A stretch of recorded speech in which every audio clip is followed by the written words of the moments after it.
So there are some key aspects to apprenticing.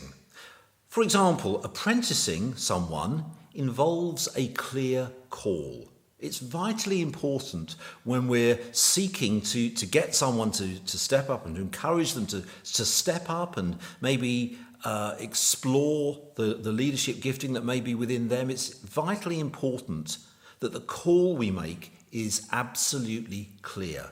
So, for example, Jesus, when he called those first disciples, those fishermen, in Mark chapter 1, verses 14 to 20, he made a very clear call. There was a clear call in terms of commitment. He said, "Come, follow me. This is what it's going to take. You're going to follow me." A clear call to commitment. There was a clear understanding of what the goal of this apprenticing process would be. He said, "I will make you fishers of men." That's the goal. And there was a clear understanding of the scope of the undertaking. They understood what this was going to take, because the very next sentence says, "At once they left their nets and they followed him." That's a good call to apprenticing. Well then, the apprenticing process involves good, clear, specific teaching. So you can see this, Jesus doing this in Matthew, well, in all the Gospels, but particularly in Matthew's Gospel. So he taught them, in Matthew 6, he taught them how to pray. In Matthew 17, he taught them how to minister. In Matthew 18, he taught them about the nature of leadership. In Matthew 18 again, he taught them about the heart of God. In Matthew 10, he taught them about what to proclaim publicly. So there was some clear, specific teaching going on in this apprenticing process. And then thirdly, the apprenticeship process involves time spent in developing relationship. In fact, for a rabbi and his followers, it was all about developing a relationship with the disciples, following their rabbi on a daily basis, just observing how the rabbi did life, which gave rise to that blessing of a rabbi's disciples. "May the dust of your rabbi fall upon you." The idea being that the disciples would be following the rabbi so closely that the dust kicked up by the rabbi's sandals would fall on the disciples. May you follow your rabbi that closely. And of course, Jesus was no different in this. He recognized the need to spend time just building a relationship with his disciples. So in John verse 2, for example, he attends a wedding with them. He has a social time with them. In John 10, we can see he knew his disciples individually, not just in terms of what position they held. And in John 15, we can see he developed a friendship with them. "I no longer call you servants, I call you my friends." And then next, the apprenticeship process involves opportunities to minister.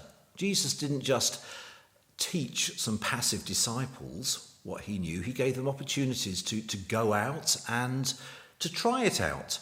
And so in Mark's Gospel, we can see he gave them authority in Mark 6, verse 7. He gave them a mandate to go and minister. He gave them clear goals and boundaries in verses 8 to 11 of Mark 6.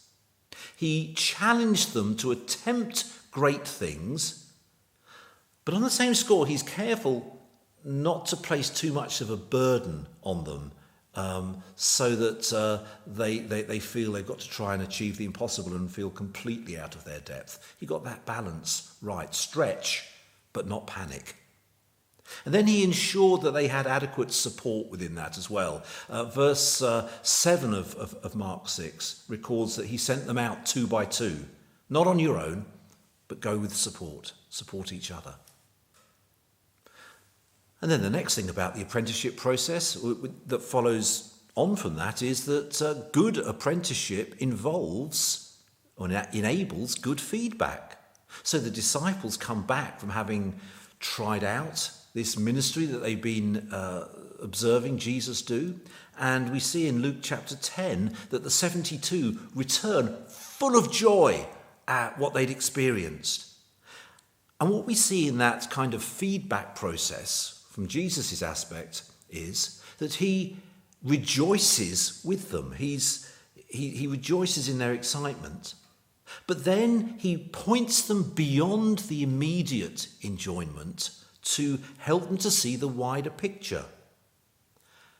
And then he refocuses them away from that euphoria of the moment to where their real joy should lie. Don't rejoice because you saw demons flee. Rejoice because your names are written in the book of life. And then, and very importantly, apprenticeship involves commissioning. Now, Matthew 28, verses 16 to 20, this is the point of commissioning of those disciples. We call it the Great Commission. And this commission, this Great Commission, gives direction and scope as to what's expected of them in the future. It gives authority to minister.